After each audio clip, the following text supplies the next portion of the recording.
Bon sabbat tout le monde. Bon sabbat. Amen, amen. Donc, je pense que Keita a très bien fait l'introduction en parlant de Jaffa. Et je la remercie pour ça. Je ne vais pas plus rajouter. Donc, on est ici pour parler de l'histoire de l'Église adventiste du 7e jour. Et le but est de savoir d'où nous venons, parce que quand nous savons d'où nous venons, nous pouvons nous projeter pour savoir où nous allons. Donc, c'est sûr qu'on a 45 minutes. Il y a beaucoup de contenu. À certains moments, je vais aller vite. C'est pourquoi il y aura la période des questions et réponses par la suite. Donc, ne vous inquiétez pas. Par la suite, on aura une période de questions-réponses. C'est bon? Ah bon, tiens, j'aime me déplacer. Fait qu'avant juste de commencer, donc, mon nom est Cédric Dassigli, pour ceux qui ne me connaissent pas. Président de Jaffa, et il y a le reste de l'équipe aussi qui est ici avec nous aujourd'hui pour le panel. Et je les remercie aussi. Donc, je vais prier. Et priez pour moi, chers amis, s'il vous plaît. C'est très important ce dont on va discuter. Donc, priez pour moi, priez pour vous. Et gardons nos cellulaires en mode vibration. Même si c'est des téléphones intelligents, comme je le dis, ils ne sont pas assez intelligents pour savoir qu'on est dans la présence de l'Éternel. Donc, ils ont besoin de notre contrôle. Amen. Donc, je vais m'agenouiller, je vais prier, on va commencer. Seigneur Dieu Tout-Puissant, je te remercie infiniment pour le privilège que nous avons de pouvoir étudier ta parole.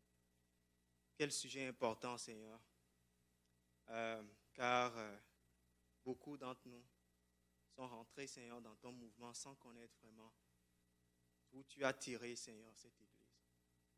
Seigneur Dieu, je prie pour ton Saint-Esprit en ce moment et pour la présence de Jésus-Christ à nos côtés et dans nos cœurs, Seigneur, afin que la parole soit claire et bien dispensée. S'il te plaît, Seigneur, cache-moi derrière la croix et je ne suis que poussière devant toi, Seigneur Dieu. Aie pitié de moi et aie pitié de nous tous, Seigneur, et permets-nous de te contempler encore plus dans ta sainte parole. C'est dans le précieux nom de Jésus-Christ qui vit et qui règne que nous te prions. Amen. Le titre, c'est l'histoire de l'Église adventiste du 7e jour, de ses débuts jusqu'à maintenant. C'est sûr qu'on est rendu, quand on dit maintenant, c'est aujourd'hui. Mais on va essayer de repartir un peu en arrière pour comprendre d'où vient l'Église adventiste du 7e jour. Et je me présente ici parce que moi aussi, j'ai fait cette démarche-là. En tant que jeune, dans mon cheminement, à certains moments, je me suis posé la question, est-ce que je suis dans la bonne église? Pour être franc avec vous.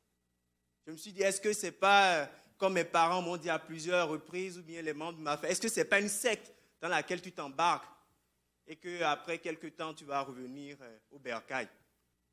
Donc, je me suis assis, j'ai dit, Seigneur, il faut que je comprenne. Donc, ça m'a pris à peu près 6 mois à lire, à étudier. Et pour ma part, je suis arrivé à la conviction que je suis au bon endroit. J'ai dit, pour ma part. Après, c'est un cheminement personnel que chacun d'entre nous doit faire. Mais, juste pour vous dire, vous n'êtes pas les seuls à vous être posé cette question-là. Je me la suis posée aussi. Donc, on va essayer de répondre à quelques de ces interrogations aujourd'hui. Et mon souhait, c'est qu'on en tire le maximum. Amen? Bon.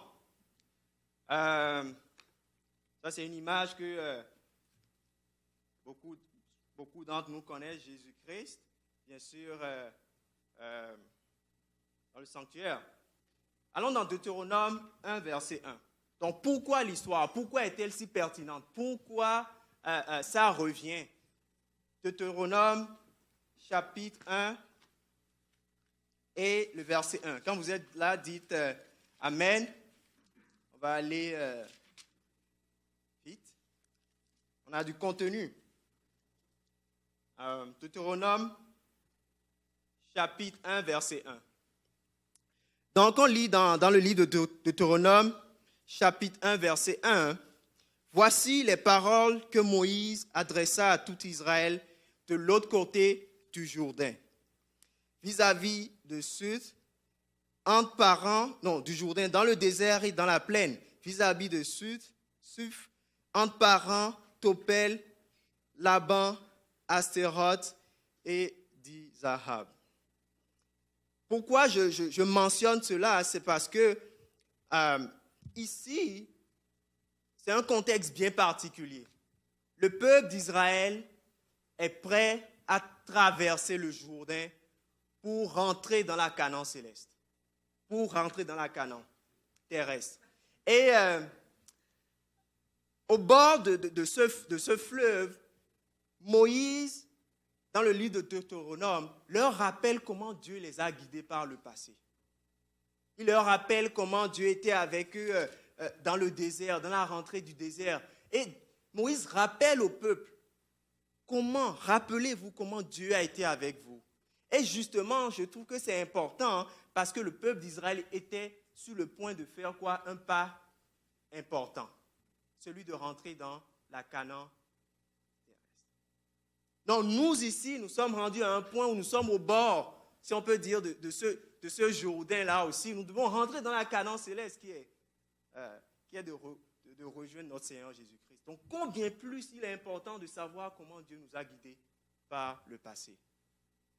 Et quand vous lisez la Bible et on l'étudie, Israël a toujours été un exemple. Dieu voulait qu'on apprenne d'Israël. Quand vous lisez dans le livre de Corinthiens, 1 Corinthiens 10, Paul parle de l'histoire d'Israël, il mentionne tout cela est arrivé à Israël afin que vous puissiez tirer des leçons. Et dans Conseil pour l'Église, page 90, paragraphe 7, elle dit « En jetant un coup d'œil sur notre passé, après avoir fait chaque pas en avant avec notre mouvement, je puis m'écrier « Loué soit Dieu ». Lorsque je vois que le Seigneur a opéré en notre faveur, je suis rempli d'admiration et de confiance en notre chef Jésus-Christ. Nous n'avons rien à craindre de l'avenir, si ce n'est de quoi? D'oublier les enseignements du Seigneur et la manière dont il nous a conduits, comment? Dans le passé. Donc le passé est important. Le passé est crucial pour nous pour savoir comment nous allons nous projeter dans l'avenir. Ceci dit, la venue de Jésus-Christ. Quand on lit la Bible et quand on lit le Nouveau Testament, c'était prédit d'avance que Jésus-Christ allait venir. Ça, c'est clair, c'est un fait pour tout le monde. Et dans Romains 10, versets 14 et 15, si on lit rapidement, Romains 10, versets 14 et 15. Je n'ai pas mis les versets parce que j'aimerais qu'on tourne dans nos Bibles. C'est ce qui est arrivé à un moment, je vais les afficher parce qu'on va devoir aller. Romains 10, versets 14 et 15. On dit, comment donc invoqueront-ils celui en qui ils n'ont pas cru? Et comment croiront-ils en celui dont ils n'ont pas entendu parler? Et comment entendront-ils parler s'il n'y a personne qui fait quoi? Qui prêche? Et comment y aura-t-il des prédicateurs s'ils ne sont pas envoyés? Selon qu'il est dit qu'ils sont beaux les pieds de ceux qui annoncent la paix, de ceux qui annoncent les bonnes nouvelles. Donc comment les gens vont entendre parler de quelque chose si jamais il n'y a personne qui est venu leur dire quoi que ce soit par rapport à cela? Et c'est pour cela que lors de la première venue de Jésus-Christ, ce qui était important, c'est qu'il y avait les prophéties bibliques. Donc quand on lit l'Ancien Testament, tous les prophètes de la Bible, en majorité, parlent de Jésus-Christ. Vous pouvez voir Jésus-Christ dans le livre de Psaumes. Et la Bible continue avec cela. Et il y avait le ministère de Jean-Baptiste, n'est-ce pas? Qui est venu, qui a dit quoi? Je suis venu pour préparer le chemin de qui? Du Messie. Donc la première venue de Jésus-Christ a fait l'objet de prophéties bibliques. Et on a eu le ministère de Jean-Baptiste qui a pavé le chemin à Jésus-Christ. Est-ce qu'on est ensemble jusqu'à là? Lors de la deuxième venue de Jésus-Christ, parce qu'il n'y a rien de nouveau sous le soleil, On a eu les prophéties bibliques lors de la deuxième venue de Jésus-Christ qui va venir. On a les prophéties bibliques aussi qui annoncent la deuxième venue de Jésus-Christ. Dans Actes, avant que Jésus-Christ ne monte, les anges disent aux disciples, l'homme Jésus-Christ que vous voyez monter, c'est de la même manière qu'il va revenir. Et l'Église primitive a pris ce message justement pour annoncer. Paul annonçait la seconde venue de Jésus-Christ. Les disciples annonçaient cela. Et un point important que je vais toucher aujourd'hui, c'est ce qu'on a appelé le grand réveil adventiste. Qui est familier avec ça? Le grand réveil adventiste. Qui annonçait aussi la deuxième venue de Jésus-Christ. On va voir ce que c'est. Et il y avait je pense bien, je suis convaincu que le ministère de l'Église adventiste du 7e jour aussi, c'est cette mission-là qui est d'annoncer la deuxième venue de Jésus-Christ. C'est pourquoi il y a le nom quoi? Le nom adventiste. Le mot adventiste, ça vient du latin adventus qui dit arriver. Donc quand on dit des adventistes, c'est des gens qui attendent l'arrivée de qui? De Jésus. Et il y a cette croyance du retour imminent de Jésus-Christ. Donc vous voyez mon grand titre, c'est le grand réveil adventiste. Et c'est ce point-là que je vais essayer de décortiquer avec nous aujourd'hui et je vais balayer jusqu'à l'Église adventiste aujourd'hui. Donc quand on parle du grand réveil adventiste, et là on va aller dans l'histoire, vous allez voir, l'histoire est assez bien écrite pour nous. Et quand on lit la Bible, c'est un livre historique. Quand vous lisez les prophéties de Daniel, Apocalypse, c'est de l'histoire. Ça raconte l'histoire. Donc il faut aller dans l'histoire pour essayer, pour voir le lien avec la Bible. Donc la proclamation de la deuxième venue de Jésus-Christ, c'est un événement, tu sais, quand on parle du grand réveil adventiste, qui est apparu aux alentours après 1798. Et c'était des centaines de prédicateurs qui ne se connaissent ni, comme on le dit, ni d'Adam ni d'Ève. Ils ne se sont pas rencontrés dans différentes parties du monde et ils avaient le même message. Jésus revient bientôt. Bon, j'ai mis des quiz. Je n'ai pas emmené le cadeau avec moi, mais je voulais récompenser celui qui allait répondre au quiz. Mais quand on voit cette chronologie, cette séquence des choses, cette caractéristique du grand réveil adventiste qui est apparu aux alentours de 1798, est-ce qu'on a déjà vu pareille chose? Est-ce que... Oui. Non, on va voir, on va balayer plus et on va affiner ce que j'appelle le grand réveil adventiste. Parce que quand on parle de l'Église adventiste du 7e jour, ça découle de ce grand réveil adventiste. Et quand on dit adventiste, les amis, c'est pas forcément... Aujourd'hui, on a le nom adventiste du 7e jour, mais adventiste veut juste dire celui qui attend l'arrivée de Jésus-Christ. C'est vraiment ça le nom. Adventiste, c'est ça. Maintenant, après, on a les adventistes du 7e jour. Donc, ceux qui attendent le retour de Jésus-Christ et qui gardent, bien sûr, le 7e jour. Donc, plus précisément, si on affine. Mais le point, c'est que quand on a eu ce grand réveil adventiste dont je vais parler, c'était parmi les caractéristiques. Donc, c'est des centaines de prédicateurs qui ne se connaissaient pas et d'un peu partout, on commençait à dire Jésus revient.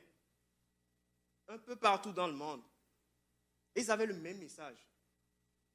Et quand je dis, a-t-on déjà vu pareille chose par rapport à un événement qui est arrivé, est-ce que quelqu'un a une réponse? Est-ce qu'il est déjà arrivé dans l'histoire de l'Église que des gens ne se connaissaient ni d'Adam ni d'Ève et ont commencé à prêcher un message? Ils ont commencé à juste parler de Dieu. Est-ce que c'est déjà arrivé?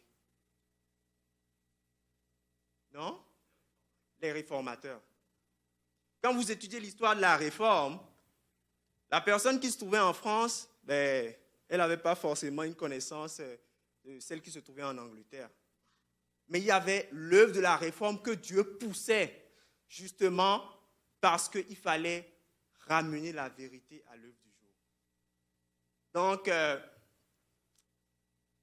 la réforme protestante avait la même caractéristique aussi. Des centaines plusieurs prédicateurs, différentes parties du monde, elles ne se sont pas rencontrées, mais la vérité biblique devait être remise à la surface. Maintenant, on va parler du grand réveil adventiste. Et là, on va parler d'histoire. Bon, donc comme on parlait du grand réveil adventiste, j'ai dit des centaines de prédicateurs d'un peu partout dans le monde ont eu le même message qui était que Jésus revient bientôt, préparez-vous. Et c'est aux alentours, après 1798, qu'on a commencé à voir cette prédication. Et il y a des personnes comme Joseph Wolf, qui était en Allemagne, qui prêchait ce message-là que Jésus-Christ revient bientôt. Il y avait des Arabes du Yémen. Et ça, c'est intéressant. Quand je faisais la recherche, ces personnes avaient un livre. Si vous pouvez faire les recherches, c'est très intéressant. Ils avaient un livre qui s'appelait la Sera, si je m'en rappelle bien. Et selon leur livre, ils croyaient que Jésus-Christ allait revenir en 1840. Posez-moi la question d'où ils l'ont. C'était un fait. Il y avait les peuples tartares de Russie aussi, qui avaient cette conviction que Jésus revient bientôt. Il y avait Robert Winter et plein d'autres en Angleterre aussi, qui avaient cette conviction et qui prêchaient le fait que Jésus-Christ revient bientôt. Donc, c'est des prédicateurs qui sont déjà rendus dans 4 parties du monde, qui ne se connaissent pas, mais qui prêchent un message qui dit que Jésus revient bientôt. Bon, là, on va continuer. Après, tu as Lacunza qui est en Chili, et par la suite qui a été en Espagne, et qui prêchait le même message. Il est arrivé à la même conclusion, Jésus revient bientôt. Et c'est des personnes qui sont dispersées. Regardez le globe. Ils sont dispersés. L'autre est en Chili, l'autre est au Yémen. Ils ne se sont pas vus, mais ils arrivent à la même conclusion. Et vous allez voir comment ils sont arrivés à la même conclusion, que Jésus revient bientôt. C'était des adventistes. C'était des adventistes, aussi simple que ça. Il y avait Bengel en Allemagne qui, par la suite, à cause de la persécution, beaucoup sont partis en Russie, qui ont emmené ce message aussi en Russie. Tu avais des personnes en France, Louis Gossen, qui était en France, en Suisse, qui prêchait le message que Jésus-Christ allait venir. Tu avais les enfants prédicateurs en Suède, qui, juste comme ça, disent aux gens, Jésus-Christ revient. Un enfant qui te prêche comme ça, que repens-toi, Jésus-Christ revient. Qu'est-ce que tu dis? Donc, c'est des choses qui émerveillaient le monde. Tu avais ce nom compliqué. En Hollande, qui prêchait aussi le même message. Même au Canada, il a été envoyé en mission pour prêcher le fait que Jésus-Christ revient bientôt. Et bien sûr,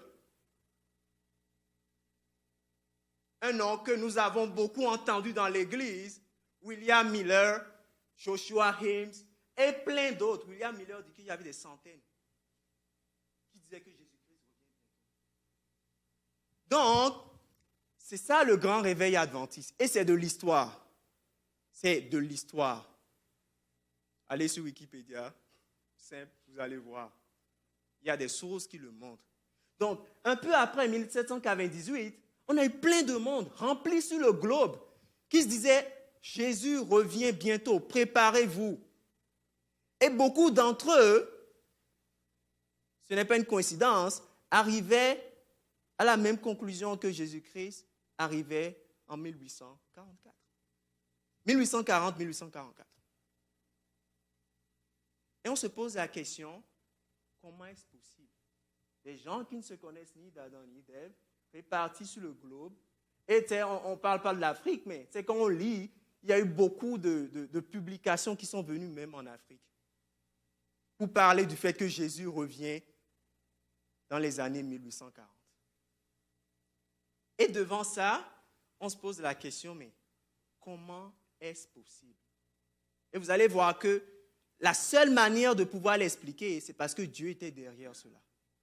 C'est quand on voit le mouvement protestant, hein, comment tu expliques que des personnes qui ne se sont jamais vues, répandues sur le globe, prêche un message de réforme. Il n'y a que Dieu qui peut pousser cela. Donc, ce mouvement adventiste, bien sûr, ce grand réveil adventiste, a impliqué William Miller, qui lui aussi, en étudiant, est arrivé à la conclusion que Jésus-Christ arrivait en 1844. Mais il n'était pas le seul. Parce que des fois, quand on voit la manière dont c'est présenté, c'est comme si c'est William Miller seul qui est arrivé à la conclusion que Jésus-Christ arrivait en 1844. Mais non, il y en avait une centaine. William Miller, dans ses écrits, parle de 3000 personnes qui annoncent la venue de Jésus-Christ. Donc ça, c'était le grand réveil adventiste. Adventiste veut juste dire celui qui attend la venue de Jésus-Christ. Point. Si on continue,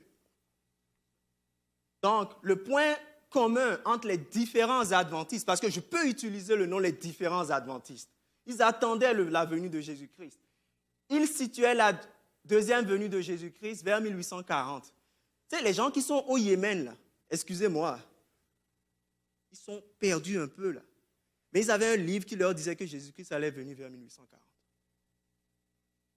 Et l'évangéliste est parti là, il était surpris. Il dit, mais comment est-ce possible? C'est parce que Dieu leur révélait des choses. Vous vous rappelez à l'histoire de Jésus-Christ, les rois mages, ils ne sont pas connectés au peuple juif là. Mais ils sont arrivés à la conclusion que le Fils de Dieu allait naître. C'est comme ça que Dieu opère. Donc, ils ont étudié la Bible et un point commun entre beaucoup d'entre eux, c'est qu'ils ont étudié le livre de Daniel. Et il y avait la compréhension d'un verset clé. Quand vous corrélez ce qu'ils faisaient en même temps. Un verset clé qu'on va essayer de décortiquer. Et maintenant qu'on a vu la portion historique, on va voir comment c'était prédit dans la Bible. Ça qui est intéressant, c'est quand on voit les choses arriver dans l'histoire, c'est parce que derrière cela, Dieu avait déjà prédit ça. Parce que qu'est-ce qu'on a dit? On a dit qu'il y a une dimension prophétique à la chose. Il y a une dimension prophétique à ce qu'on voit. Donc on va essayer d'aller dans la Bible et de voir le mouvement adventiste. Il y a des chapitres de la Bible que j'aimerais étudier avec vous. Si on aura l'opportunité plus tard. Mais on va essayer de passer à travers Daniel 12. Allons dans Daniel 12, verset 4. Quel est ce verset-là qui était commun à tous les adventistes? On va le découvrir. Pour commencer, on va lire Daniel 12, verset 4. Daniel 12, verset 4. Donc, est-ce que jusqu'à date, on est ensemble? Si ce n'est pas clair, dites-moi ce n'est pas clair. Et par la suite, on pourra rester ici et discuter. Ce serait un plaisir. Daniel 12, verset 4. Est-ce que quelqu'un dans la salle peut lire pour nous, s'il vous plaît? Daniel 12, verset 4.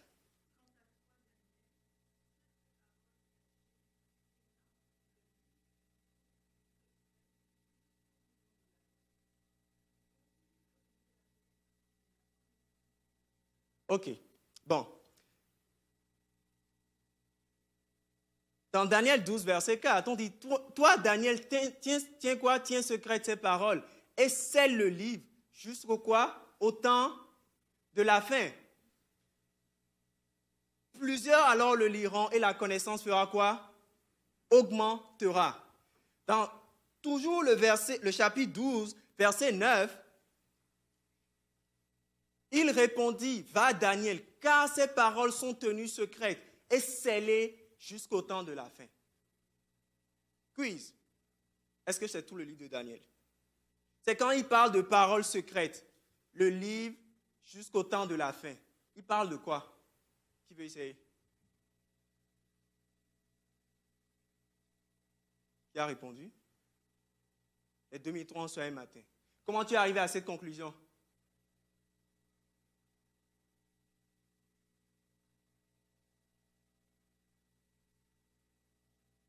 Connaissance? Intéressant.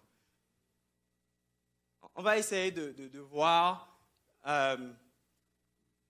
Bon.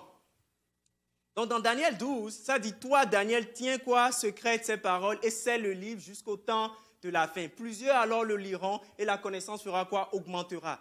Et il répète, ces paroles seront tenues secrètes et scellées jusqu'au temps de la fin. Donc, il y a deux questions qu'il faut se poser. C'est quoi les paroles qui sont scellées et c'est quoi le temps de la fin? Si on comprend ces deux éléments, on va pouvoir décortiquer Daniel 12, verset 4 et le verset 9. Est-ce qu'on est d'accord? Bon, parfait. Maintenant, on va essayer de décortiquer. Allons dans Daniel 8, verset 17. On va essayer d'étudier un peu les prophéties aujourd'hui. Daniel 8, verset 17. Dans le verset 8, chapitre 10, dans le chapitre 8, c'est la vision du bouc et du quoi? Et du bélier. Et dans le verset 14, il parle des 2030 soir et matin.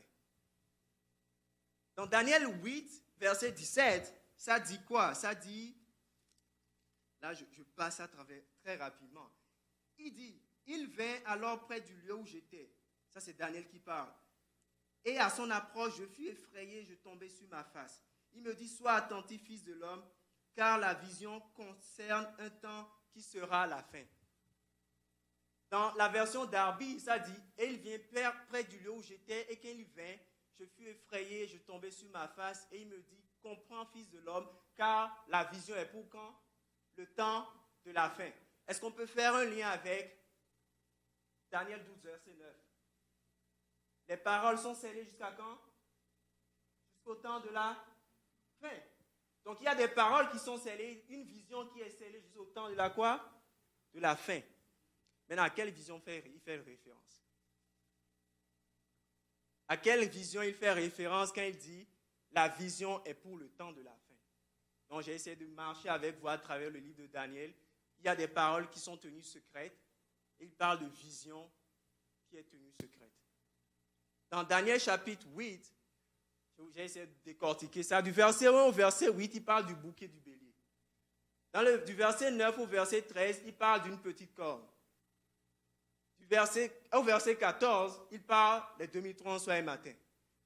15 à 22, il explique la vision. 23 à 25, il explique la petite corne. C'est ce qui se passe dans le livre de Daniel, dans le chapitre 8. Et dans le verset 26, ça dit, et la vision des soirs et des matins, donc les 2030 soir et matin, dont il s'agit, est véritable. Pour toi, tiens secrète quoi? Cette vision, qu'elle se rapporte à quoi? Des temps éloignés. Donc ici, dans Daniel 8, verset 17, il dit que la vision est pour le temps de la fin. Et quand on lit Daniel 8, vous allez voir que l'ange explique le bouc et le bélier, l'ange explique la petite corne, l'ange explique ces deux éléments-là, mais l'ange ne parle pas des 2030 soir et matin tout de suite.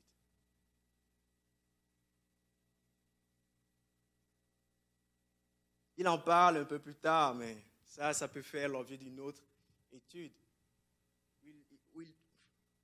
On va dire, il donne une portion de la réponse. Mais bon. Ce que je veux dire par là, c'est que la vision des 2300 soirs et matins parle cette vision qui se rapporte à des temps éloignés. Et ce qui est intéressant, c'est qu'il y a l'expression quoi? Tenir ce secret. Si on retourne en arrière, tiens secret quoi? Cette parole. Donc, qu'est-ce qui est tenu secret ici? Les 2300 soirs et matins. Est-ce que je vous ai perdu? Dites-moi si je vous ai perdu. Est-ce que c'est bon? OK. Après, on pourra... Donc, la vision des 2300 soirs et matins est censée tenue secrète jusqu'à quand? Au temps de la fin. Bon.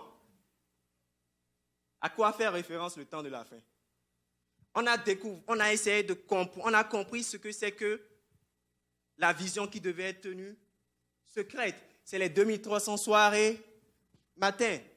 Maintenant, à quoi faire référence le temps de la fin? Right? Donc, allons dans Daniel 11, versets 32 et 37. Tous ces chapitres-là, c'est des études en elles-mêmes, où tu passes 1 heure ou 2 à la décortiquer verset par verset. Je n'ai pas le temps, mais si on a l'opportunité, ça va être un plaisir de les passer verset par verset, parce que c'est là qu'on comprend le livre de Daniel. Daniel et Apocalypse, ce n'est pas des versets, ce n'est pas des chapitres que tu étudies en bloc. Il faut que tu passes le temps verset par verset. C'est uniquement la seule manière que je connais à date de pouvoir décortiquer le livre de Daniel. Et ça prend du temps. Ça prend des jours, des années. Daniel 11, versets 32 à 37. Ça dit, la Bible écrit, il. Et juste pour vous donner le contexte ici, c'est qu'on parle d'une puissance ici. Il séduira par les flatteries les traits de l'alliance, mais ceux du peuple qui connaîtront leur Dieu agiront avec fermeté. Et les plus sages parmi eux donneront instruction à la multitude. Il en est qui succomberont pour un temps à l'épée et à la flamme, à la captivité et au pillage. Verset 34. Dans le temps où ils succomberont, ils seront un peu secourus et plusieurs se joindront à eux par hypocrisie. Quelques-uns des hommes sages succomberont afin qu'ils soient épurés, purifiés, blanchis jusqu'au temps quoi? De la fin. Est-ce qu'on retrouve l'expression temps de la fin ici? Ici, spécifiquement dans le chapitre 11, du verset 32 au verset 37 et plus haut, on nous introduit à une puissance qui va faire quoi? Qui va persécuter. Est-ce qu'on a vu ça dans le verset? Il dit, en faisant référence à la puissance. Parce qu'au verset 36, ça dit que le roi fera ce qu'il voudra. Il s'élèvera, il se glorifiera au-dessus de tous les dieux. Il dira des choses incroyables contre le Dieu des dieux. Il prospérera jusqu'à ce que la colère soit consommée, car ce qui est arrivé s'accomplira. Donc on parle d'un roi, on parle d'une puissance ici qui va se glorifier au-dessus de tous les dieux, qui va dire des choses incroyables contre qui? Contre Dieu. Et dans les versets précédents, on dit qu'il va faire succomber des personnes. Est-ce qu'on le voit? Dans le verset 33, 32 ou 34, on dit « Il séduira par des flatteries les traits de l'alliance, mais ceux du peuple qui connaîtront leur Dieu agiront avec fermeté. Et les plus sages parmi eux donneront instruction à la multitude. Il en est qui feront quoi? Qui succomberont pour un temps à quoi?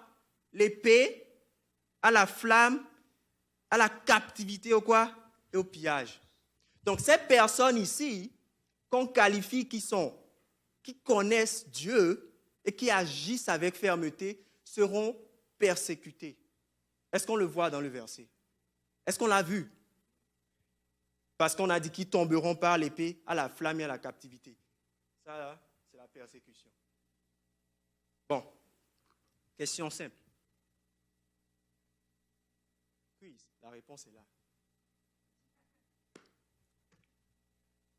Quand nous lisons les versets, les chapitres 7, 25, Daniel 7, 25, Apocalypse 11, 2 et 3, Apocalypse 13, 5 et 8, tous ces versets nous introduisent à une puissance qui a persécuté qui? Les saints. Et c'était quoi? C'est quelle puissance? La papauté. Elle a persécuté pendant 42 mois, un temps des temps et la moitié d'un temps, qui fait quoi? 1260 jours. Là, je suis comme en train d'aller, mais rapidement. Ça, c'est des études, tu sais. Tous ces chapitres, tous ces versets-là. Et 1260 jours prophétiques, un jour en prophétie, ça fait quoi? Un an. Ézéchiel 4, verset 6. Nombre 14, 34. Un jour prophète, un jour littéral, en prophétie, ça fait un an. Ézéchiel, nombre 14, 34. Oui.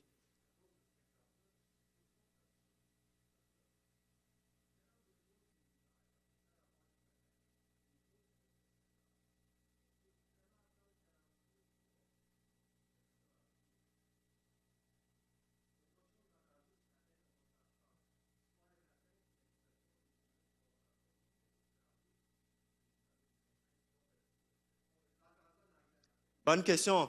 Et tu peux l'écrire quelque part? Ok, parfait. À la fin, on va la prendre et juste pour t'expliquer comment défendre les jouets les matins, matin et soir, comment ça fait jour, on va y répondre aussi.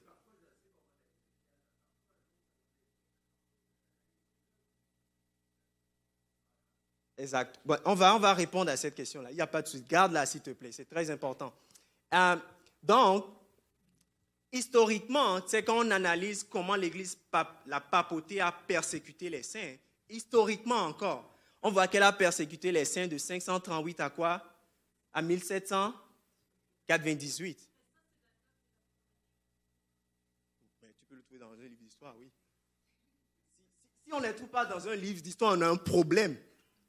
Je vous le dis tout de suite. Si historiquement on ne peut pas baquer ça, on a un problème. C'est parce que historiquement, tu peux prouver ça et voir cela. Quand la papauté a été enlevée par le général Berthier, ça a mis fin à son influence, si on peut dire. Historiquement, tu le prouves, tu le vois. Et ça, c'est important. Quand on étudie Daniel, Apocalypse, il faut toujours aller dans l'histoire. Sinon, on va parler en l'air. Donc, la papauté a régné à persécuter les saints pendant 1260 ans, qui fait 1260 jours, de 538 à 1798. Maintenant, ce qui est intéressant, c'est que quand on lit, est-ce qu'on peut aller revenir dans Daniel 11? On dit, dans le verset 35, lisez, très important, ça dit, quelques-uns des hommes, quoi? Sages, succomberont afin qu'ils soient épurés, purifiés. Là, on parle de la persécution, là. Blanchis, c'est quand tu es épuré, là. Épuré dans les feux de la persécution. Blanchis, jusqu'au temps de quoi? De la fin. Donc, si aujourd'hui, je dis à Kate, je fais telle action jusqu'à demain, ça veut dire que ce que je suis en train de réaliser, je vais l'arrêter quand? Demain. Est-ce qu'on est tous ensemble? Donc, ça dit que cette puissance-là qui représente la papauté va persécuter les saints jusqu'à quoi? Jusqu'au temps de la fin. À quel moment la papauté a arrêté sa persécution? En 1798. Donc, le temps de la fin, c'est quand? C'est 1798. Parce que les saints devaient être persécutés jusqu'au temps de la fin.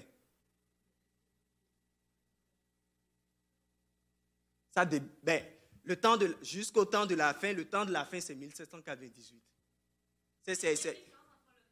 Et la fin des temps. Oui.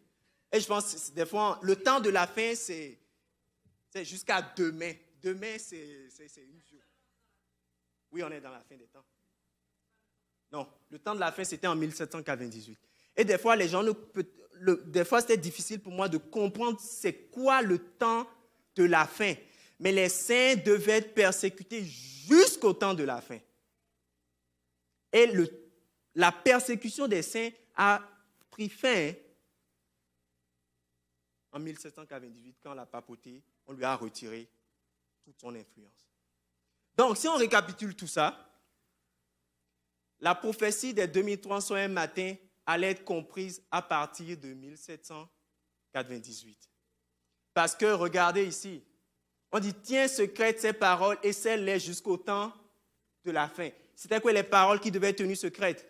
Les 2300 soirs et matins. Donc, les paroles devaient être tenues secrètes jusqu'en 1798. Ça veut dire qu'après 1798, qu'est-ce qui allait se passer? Le monde allait comprendre à décortiquer les 2300 soirs et matins.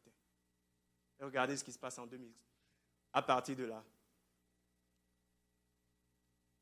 C'est incroyable. Je vous dis, c'est juste, ça te donne la chair de poule. Tu vois, quand tu vois comment Dieu orchestre les choses, c'est juste remarquable. Je lisais, j'étais comme, il n'y a que Dieu qui peut faire ça. Après 1998, les choses commencent à se passer. Ils ont découvert la pierre de Rosette qui renforce la véracité de la Bible. Parce que c'est sur la pierre de Rosette, il y a les anciennes écritures, hiéroglyphes et autres. Des fois, on n'avait pas la possibilité de comprendre, personne ne pouvait comprendre les hiéroglyphes. Comment tu comprends ça? Donc la pierre de Rosette permettait de décortiquer certains hiéroglyphes qui confirmaient la véracité de la parole de Dieu. Et là, tu vas voir qu'il y a eu plusieurs sociétés bibliques qui ont été fondées. 1804, 1816, 1818. Ça commence à enchaîner. Dieu commence à dire, OK, il faut que ça pousse là. Et ça, j'ai trouvé ça très intéressant. Quand vous voyez l'impression, au XVIIIe siècle, boum, un chiffre remarquable, on parle de milliards là. Après 1798, la parole de Dieu était maintenant accessible. La papauté ne gardait plus cette vérité-là. Les gens avaient accès à la parole de Dieu. Donc ça a commencé à étudier. Donc au XVIIIe siècle, il y a eu cette explosion de l'impression. La Bible était accessible à tous. Elle était plus cachée par la papauté. Et là, ce qui est remarquable encore, comme ces noms que j'avais cités au début, toutes ces personnes-là, ils commençaient à arriver à la même conclusion. J'en ai bien d'autres, il y en a plus. Ils ont compris la prouesse de 2300 un matin. Il y en avait aux États-Unis, en Écosse, en Espagne. C'est comme si eux tous, le voile a été retiré des 2300 un matin. Jésus-Christ allait venir. Et je suis comme, waouh. Oui. Pardon? De 538 à 1798.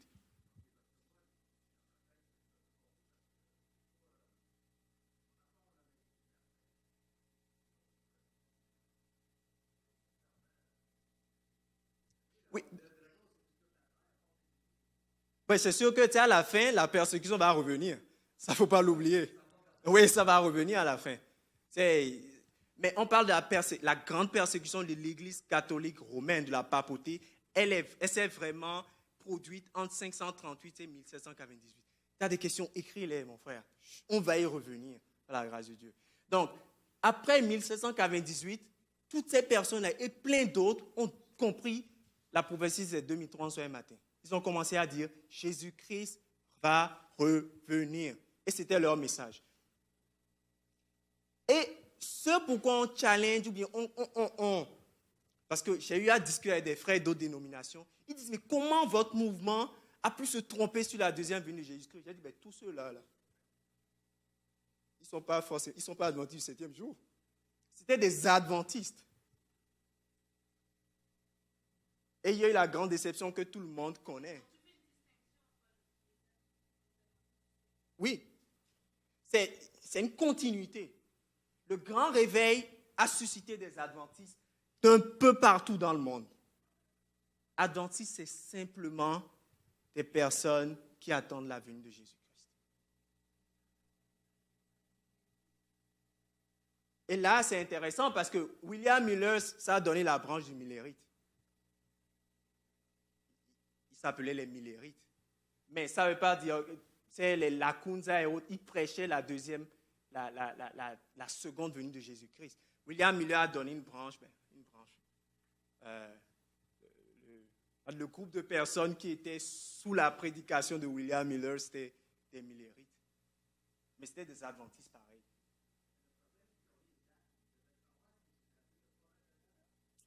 Très bonne question. Écris là. Tu vas voir. La Bible a répondu à ça. Et c'est pourquoi on n'a pas le temps d'étudier le livre d'Apocalypse 10, parce que le livre d'Apocalypse 10 est clair. Ça te décortique ça, pour te dire qu'il devait y avoir cette grande déception. C'est clair. Dieu y répond. Pourquoi il l'a fait, il explique aussi. Donc, le grand réveil dans la Bible. Donc, il y a eu la chute de la papauté en 1798. Les sociétés bibliques, des personnes comme Joseph Wolf, en Angleterre, la prédication, William Miller et Kimball, il y en avait plein. Qui disaient en 1844, quelque chose va se passer. Jésus-Christ va revenir. Donc, le point commun c'est que si tu es la deuxième venue, la deuxième venue de Jésus-Christ en 1844, il y avait l'étude de la Bible. C'était des étudiants ardus de la Bible. William Miller, il a étudié la Bible pendant 30 ans. Quand il s'est converti, il a étudié la Bible pendant, je pense, une vingtaine d'années, proche de 30 ans. Il voulait s'assurer que ce qu'il présente, il peut le défendre point par point. Et vous savez ce qu'il faisait? Il étudiait la Bible verset par verset. Il disait que tant qu'il n'a pas compris ce verset, il ne passe pas au verset suivant. Nous, on lit, on ne comprend pas, on est comme, je vais attendre le pasteur. Non, lui, il disait non. Et vous savez ce qu'il avait? Il avait juste la grosse Bible, il avait sa concordance. Vous avez vu les concordances aujourd'hui, là? C'est immense comme ça, écrite là. Il avait la Bible à côté, il fouillait. C'est normal que ça te prenne des années. Il est arrivé à Daniel 8, il est arrivé à 2030 un matin, il a dit, bon, il y a quelque chose qui se passe ici. Donc, le décodage de Daniel 8,14, c'est ça qui a suscité le grand mouvement adventiste dans les années 1800. C'est ça qui était la clé. Et donc, William Miller, pour lui, c'est dans son interprétation et dans sa compréhension de la prophétie, il disait Jésus va revenir le 22 octobre 1844. Il y a une raison pourquoi il a mis 22 octobre aussi.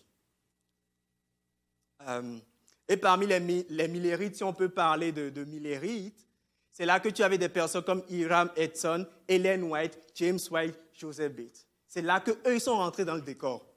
Donc quand on parle d'Ellen White aujourd'hui, c'est parce qu'elle a écouté le message de William Miller qui disait Jésus-Christ allait venir. Quand il y a eu James White, les Joseph Bates, qui sont les pères fondateurs, comme on l'appelle, de l'Église adventiste, c'est parce qu'ils ont été influencés profondément par le message de William Miller. Jésus-Christ allait revenir. Et là, ce qui s'est passé, la grande déception, Jésus-Christ n'est pas venu. Et c'est pourquoi je dis, Apocalypse 10, 1, 17, si vous pouvez l'étudier à la maison, la grande déception, elle est claire. Étudier Apocalypse 10, j'appelle ça, c'est l'ADN du mouvement adventiste. Ça, c'est l'ADN. Ça, c'est l'ADN. On comprend ça. Le monde peut nous poser des questions et dire, mais comment est-ce qu'il y a eu la grande déception? Dieu l'a permis que ce soit comme ça. Parce qu'il avait une raison. Il devait filtrer.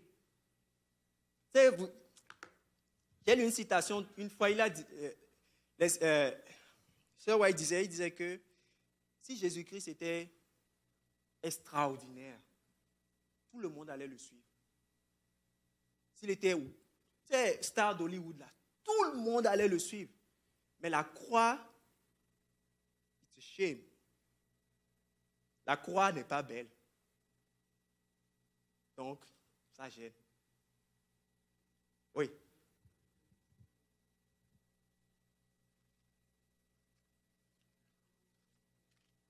Après, je me suis... Oh, désolé. 1 à 11. Merci beaucoup. Merci beaucoup. Merci. Donc, la grande déception a été prédite par Dieu. Et je vous invite, lisez, étudiez-la, asseyez-vous. Ça va répondre à beaucoup de questions. Mais elle était prédite dans Apocalypse 10, versets 1 à 11. Parce qu'on parle du livre qui est mangé, qui est doux dans le ventre, mais qui est amer. Et quand on parle d'un petit livre ouvert, je dis, incroyable. Je vous le dis. Étudiez Apocalypse 10, verset 1 à 11. Bon, donc ce qui se passe, c'est que, donc il y a le grand réveil adventiste de 1798 à 1844. Après, il y a la grande déception du 22 octobre 1844 qui a créé un groupe de croyants pour lequel il n'y avait pas d'erreur dans les calculs. Voici ce que je dis par là. Quand il y a la grande déception, beaucoup de personnes ont lâché la foi. Parce qu'ils ont dit, ça, moi, je n'ai plus rien à voir avec ça. Les gens ont même... Il y a du monde qui ont commencé à se moquer des autres.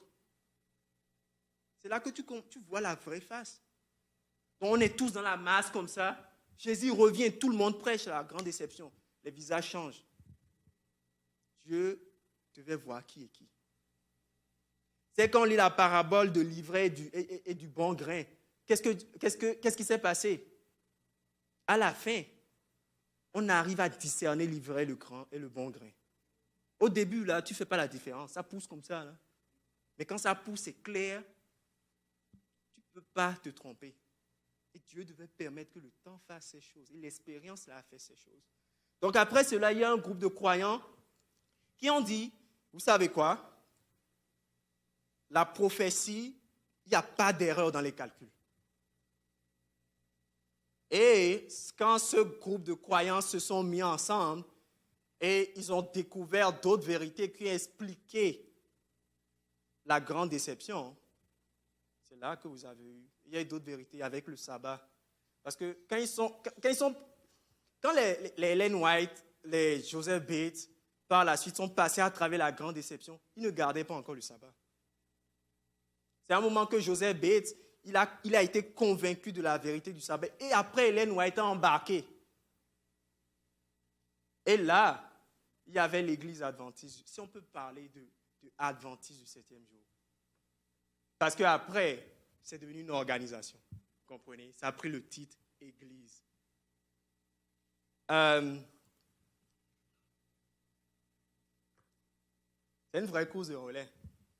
Pourquoi je fais ce parallèle-là? C'est parce que, comme vous avez vu, il y a un grand mouvement adventiste qui a commencé avec du monde qui ne se connaissait pas du tout, qui sont arrivés à la compréhension ou bien au décodage. Je vais utiliser le décodage parce que les dates étaient bonnes, mais la compréhension de l'événement n'était pas bonne. Et c'est arrivé aussi aux disciples avec Jésus-Christ. Ils ont accompli tout ce qui concernait Jésus-Christ. Hein. Jésus-Christ rentrait dans Jérusalem, Hosanna, fils de Dieu. Et quelques temps plus tard, ils disent, c'est lui qui devait nous mettre. C'est lui qui devait être roi d'Israël. Les disciples ont accompli les prophéties qui concernaient Jésus-Christ. Mais ils ont raté la compréhension. Jésus-Christ allait accomplir plein de choses, mais Jésus-Christ n'allait pas mettre Israël comme nation au-dessus de la terre. Donc la grande déception, les disciples l'ont eu aussi. Est-ce que le fait que les disciples ont eu une grande déception fait qu'ils n'étaient pas un peuple de Dieu? Non. Mais la grande déception que ces disciples ont eue leur a permis de se raccrocher encore à leur foi. Quand Jésus-Christ est mort, ils sont partis où? Dans la chambre haute, ils ont prié. Qu'est-ce que le Saint-Esprit est venu? Dieu doit épurer. Donc Dieu permet certaines choses, chers frères et sœurs. Parce qu'il doit épurer. Donc c'est une course de relais. Et ce qui se passe, c'est que nous, jeunes ici, nous sommes arrivés à la fin. Tu sais, ce que je trouve intéressant dans l'athlétisme, souvent, c'est que quand tu fais une course de relais, quand tu fais une course de relais, c'est que souvent la dernière personne à laquelle tu remets ce relais, c'est souvent la personne la plus puissante. Est-ce que vous l'avez souvent vu? On met souvent Usain Bolt à la fin. Pourquoi? Parce que, si jamais j'ai quelques mètres de retard, je sais que ce mec-là, il est capable de le combler, de le dépasser, de gagner le prix. Et c'est là que nous nous retrouvons. Donc nous nous retrouvons avec un bagage remarquable. Et très souvent, nous devrions être cette jeunesse-là avec plus de puissance pour finir l'œuvre. Et très souvent, ce n'est pas le cas. Il semble que nous sommes plus faibles que les Ellen White et les Joseph Bates, les E.G. Waggoner, tous ces pionniers. Ils avaient 17 ans. Hein. Moi, je suis même rendu trop vieux pour eux. 17 ans, ils sont rentrés dans l'œuvre là. Je dois finir l'œuvre. C'est ça qui les consumait. Je dois finir l'œuvre. Jusqu'au point où James White, il est tombé malade. Il devait faire des kilomètres pour donner des études bibliques. Mais Dieu l'a mis. Si Dieu ne l'avait pas arrêté, je pense qu'il serait tué au travail. Il est tombé malade. Donc, c'est une vraie course de relais. On n'a pas le temps pour la deuxième portion. J'aurais voulu vous montrer comment dans le sanctuaire, tu peux voir le mouvement adventiste encore prédit. Comme je disais à Christelle, il y a plusieurs manières. Dieu montre dans la Bible le mouvement adventiste et son cheminement. Il nous faut juste Dieu donne les yeux spirituels. Ouais, il y a plein de... Parce que des fois, on pense que c'est juste une portion des Écritures qui en parle. Dans les faits juifs, Dieu parle du mouvement adventiste. D'une manière imagée. Et il y en a plusieurs dans le livre de Matthieu. C'est rempli. Donc, la question pour nous maintenant, c'est, dans 5 minutes, nous nous retrouvons là, où nous avons pris le relais de cette longue file d'hommes et de femmes et de jeunes et de femmes, de jeunes hommes et de jeunes femmes engagées. Et comme je vous l'ai dit, nous sommes censés terminer l'œuvre avec plus de puissance. Garde la question, frère.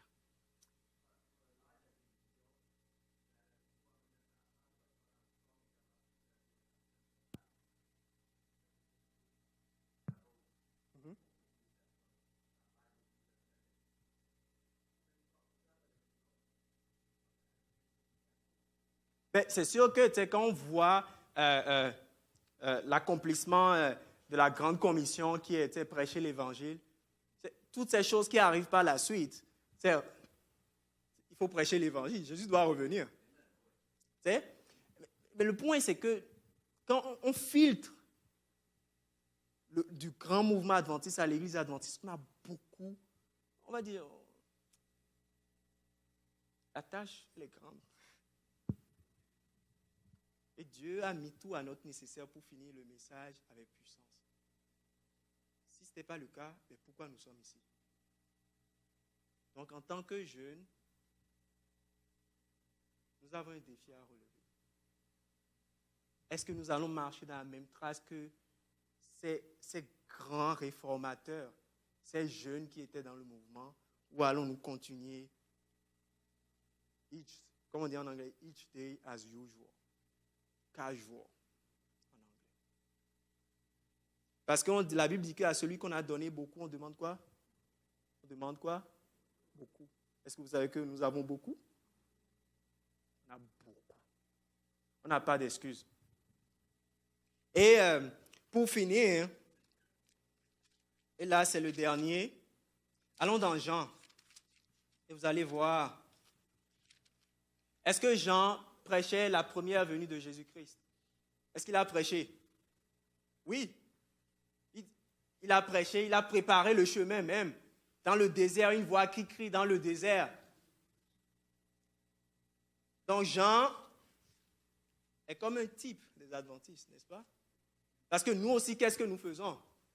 Nous attendons ou nous voulons préparer les gens à la deuxième venue de Jésus-Christ. Donc Jean et l'Église adventiste, on est en train de faire un travail similaire, mais juste dans des dimensions temporelles différentes. Est-ce qu'on dit de Jean, dans son travail de préparer le peuple, au verset, Jean chapitre 1, verset 8, ça dit, il n'était pas la lumière, mais il parut pour rendre témoignage à la lumière. Et au verset 7, ça dit, on parle de Jean. Donc, verset 6, on dit, il y eut un homme envoyé de Dieu, son nom était Jean. Il vint pour servir de quoi? Témoin et pour rendre témoignage. Est-ce que les deux sont différents?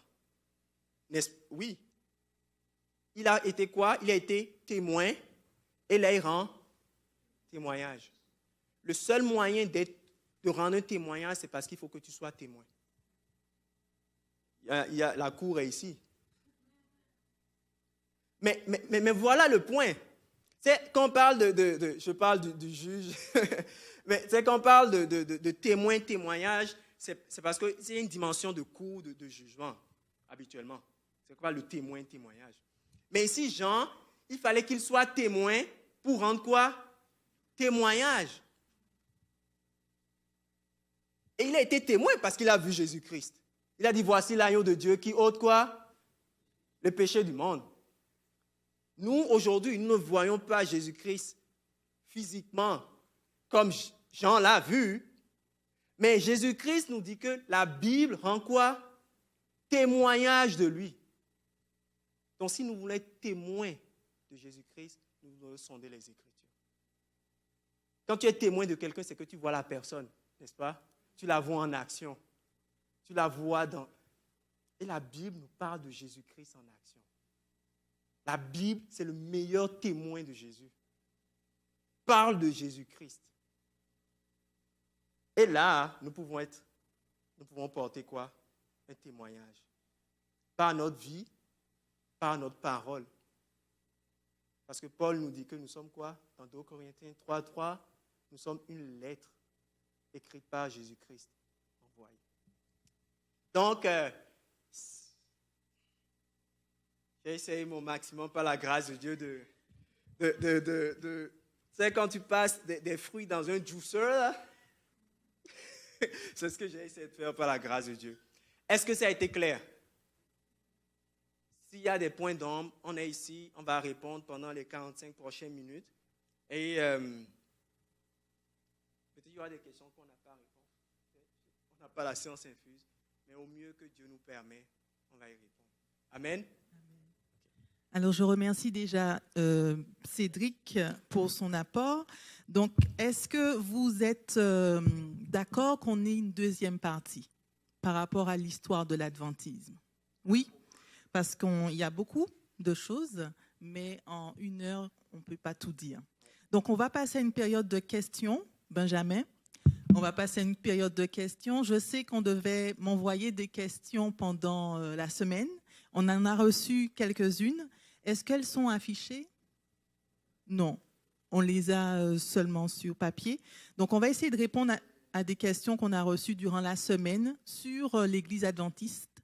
Certains jeunes se posaient des questions et donc on va tâcher d'y répondre. Est-ce qu'on est d'accord?